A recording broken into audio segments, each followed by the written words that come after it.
আসসালামু আলাইকুম ওয়া রাহমাতুল্লাহি ওয়া বারাকাতুহু মাগফিরাতুন জান্নাতুন। সবাই কেমন আছো? আলহামদুলিল্লাহ আমি ভালো আছি, তোমরা নিশ্চয়ই ভালো আছো। আমার ভিডিওটা যে যেখান থেকে দেখছো, মা বোন ভাইরা খালারা আপুরা সবাই ভালো থেকো, সুস্থ থেকো। আবারও চলে এলাম একটা নতুন ভিডিও নিয়ে তোমাদের সামনে। এই দেখো, ছেলে আমার এদিকে চা পানি খেয়ে বারান্দাটায় খেলা করছে।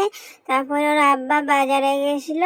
এটা হলো আমাদের বাজার, সকালের বাজার এখানে বসে, বিকালের বাজার বসে একটু অনেকটা দূরে। এটা কাছি বসে। এটা হচ্ছে মাদ্রাসা, আর ওই দিকটাতে আছে মসজিদ। এদিকে ফল পাকড় সব বিক্রি হচ্ছে, বেদানা, এইসব আপেল, সবাই জানো এগুলো কী সব ফল। তাই একবার বলে দিলাম, এই ফলগুলো খেতে অনেকটা ভালো, আবার কেমন ধরা খেতে সবাই পছন্দ করে না, আমাকে ভালো লাগে না এই ফলটা। কি ফল বেশ বলেন। এটা হলো মসজিদের দরজা, 3টে দরজা। এটা হচ্ছে পেছন দিকে, আর ওইদিকে 2টো আছে। মদিনা মসজিদ, খুব সুন্দর মাশাআল্লাহ মসজিদটা, তাই না? পুরা কমেন্টে জানাবে মসজিদটা কেমন লাগছে।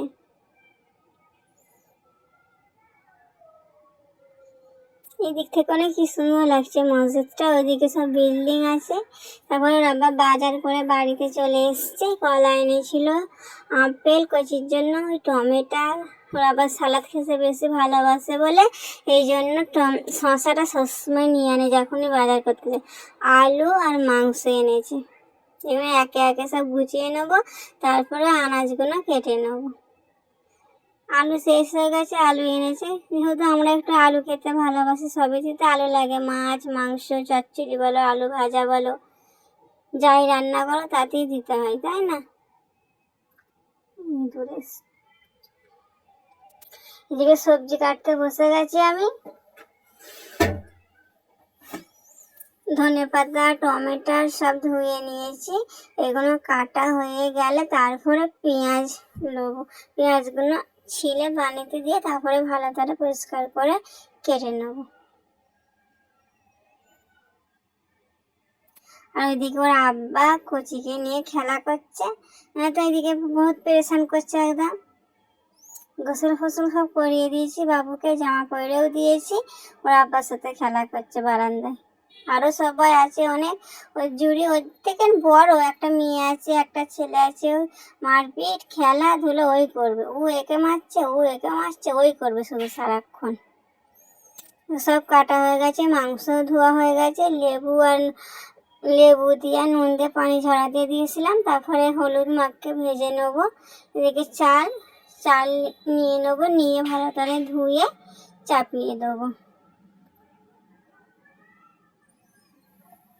এদিকে কুকার বসিয়ে দিয়েছি। ওদিকে মাংসটা ভাজা হয়ে গেছে। তেলে গোটা গরম মশলা দিয়েছিলাম, তার সাথে তারপর পেঁয়াজটা লাল হয়ে গেলে টমেটো ধনেপাতা সব রকম মশলা দেবো, দিয়ে ভালো করে কষে নেবো। তারপরে কষা হয়ে গেলে বলে তারপরে এবার গোশটা দিয়ে দেবো। পেঁয়াজটা লাল হোক ততক্ষণ অপেক্ষা করব। মুরগির মাংস বলো, গরুর মাংস বলে, যাই গোটা গরম মশলা দিলে খুব ভালো লাগে। তার সাথে জয়ফল জয়ত্রী ইস্টা যদি দাও না, খুব ভালো লাগে। ওইদিকে মশলা সব দিয়ে দিচ্ছি, সব ভালো করে কষে নেবো। কষছি ভালো করে, চাপাতে নেড়ে কষবো।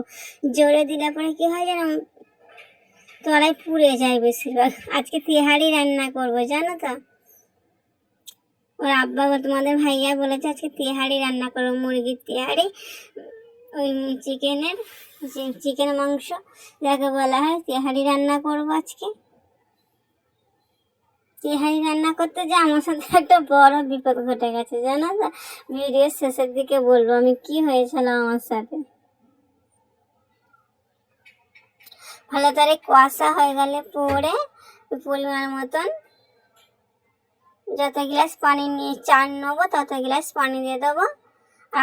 আধা ঘন্টা মতন ভিজিয়ে রেখেছিলাম, তারপরে সিটি দিয়ে নামিয়ে নেবো। আর কুকারটা এমনিতে তো হাওয়া বেরোচ্ছিল, আর দেখবো আবার সারিয়ে নিয়ে আনলো। তারপরে আমি যেমন রান্না করি তেমন করতে দিয়েছি, আর কি হয়েছে জানো, আর সিটি উঠছিল না, একদম সাইড দিয়ে ভাপ বেরোচ্ছিল। ভাপ বেড়াতে তলায় একটুখানি যেন কেমন ধরা গন্ধ লাগছে, পুড়ে গেল না কিরে বাবা।